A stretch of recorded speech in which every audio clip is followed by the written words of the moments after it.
Чи хүн дурлсан гэдгийг яаж мэддэг вэ? Гидсэнд эрүүхэн мэдрэгдэх үед үү эсвэл түүнийг бодох төдийд өөрийн мэдлгүй мишээх царайнаасаа юу эсвэл харахгүй нэг өдөр болоход л гониглож буй мэдрэмж чинь чамд түүнд дурлсан гэх тохио өгдөг. Тэгэхээр өнөөдөр хэдүүлээ эмэгтэй хүний дурлалын 10 шатыг мэдсгэх болно.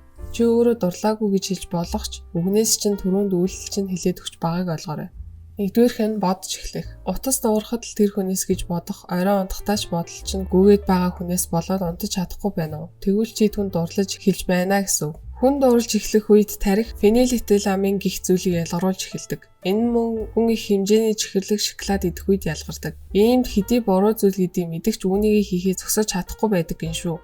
Хоёрдугаархан шинэ зүйлийг турших. Хайр бидний итгэмээргүй зүйлсийг хийхэд хүргэдэг. Өмнө хизээч үгүй гэж бодож байсан зүйлээ тэр хүнтэйгээ хамт байхдаа хийгээд үзэх хүсэл төрж, хамт байгаа хүнтэйгээ шинэ содон зүйлийг хийж үзхийг ихээр хүсдэг лээ. Ганцаараа явж байхдаа шинээр нэгцэн хоолны газар амттай зүйл харсан ч ганцаараа хийхээс илүү тэр хүнтэйгээ л хамт хийж үзхийг нэг тэргүүнд хүсдэг.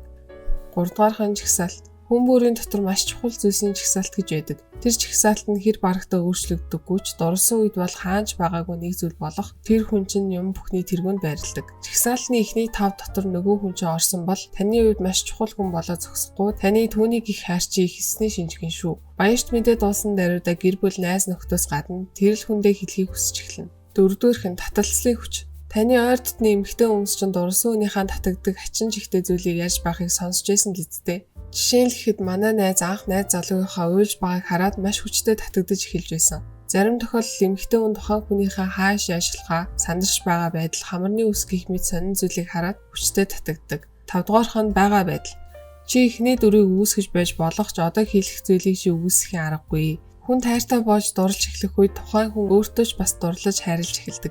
Зүгээр л байдаг шиг байгаа хэрэг яагаад ч юм нэг л өөр хөөрхөн харагдаад хинээс чи санаа зовхгүй болсон байдаг. 6 дугаарх нь багаар уусах. Анхандаа хоёр өөр хүмүүс шиг догдлох, уурлах зэрэг зүйлс нь харилцаа адилгүй өөр байдаг ч цаг хугацаа явах тусам нэгэндээ улам усаж, адилхан сэтгэл хөдлөл гаргаж, адилхан сэтгэдэг болж эхэлдэг үлээ. Түүний байн хэлдэг өнүүдийг ашиглах гэх мэт. 7 дугаарх нь найзууд чинь анзаарч эхэлнэ. Найзтайгаа уулзах үед чинь тэд чам руу нэг л чихтэй харцаар хараад л нөгөө хүний чинь нэрийг байн хэлээд л жуумал задлаа нөө. Таны өөрийн чинь анзаараагүй зүйлийг найзууд чинь анзаараад таныг асуултаар болж эхэлнэ шүү дээ. 8 дугаарх нь юмсыг эргээр харах. Хүн дурлаж хайр дурлалд хүчтэй амбах үедээ хэцүү зүйлсийн цаатгыг харж чаддаг, шидэт хүчтэй болчихдог. Өргөж болохгүй бүтэхгүй талаас нь хардаг зүйлсийн гаргалгыг хүртэл гаргаж ирээдүгөө илүү өнгөлөг гэгээлгээр харж эхэлсэн байдаг. Гинтийн санхүүгийн асуудал гарсан ч өмнөх шигээ сандралгүй. Nest Bank бус санхүүгийн байгууллага байгаа санаад шууд л 9400 6977 эсвэл 9401 6977 дугаарлал нь холбогдоод л автомашин үйл хөдлөх дугаар барьцаас нь зээлээ урт хугацаа хүний уян хатан нөхцөлөөр авчихна. Зээлийн хүслийг өдөртөн шийдээд өгчих болохоор хайртай хүнтэйгээ оройн болзоондоо стрессгүйгээр амжиж очих боломжтой шүү дээ. 9-р нь инээхэ болж чадахгүй. Хүн инээх эргүү зүйл харсан ч цаанаасаа л таны инээ төрж амдаа дуу аяластай. Инээхэ болж чадахгүй байгаа үз учир нь хүн дурлсан үед тарих маш их хэмжээний аз жаргалын гормон болох допаминыг ихээр ялгаруулдагтай холбоотой жий. 10-р нь илүү их хайр. Хайр дурлалын гал халуун байдал халамжийг зөвхөн хоёр биендээ мэдрүүлээд дуусчихдаггүй. Эргэн тойрныхоо хүмүүс хүртэл энийг аягандаа багтаж ядж байгаа хайраа зэсдэг гиндэ. Хүн гүн дурлсан үедээ илүү романтик нээлттэй болж байдаг гэж. Энэ мөн л адил хайрын гормонтой холбоотой бөгөөд окситоцин маш ихээр ялгарч нэг хамгийн ихтэй 6 сар шахуу ийм аз жаргалтай хайр цэцруулсан байдалтай байна.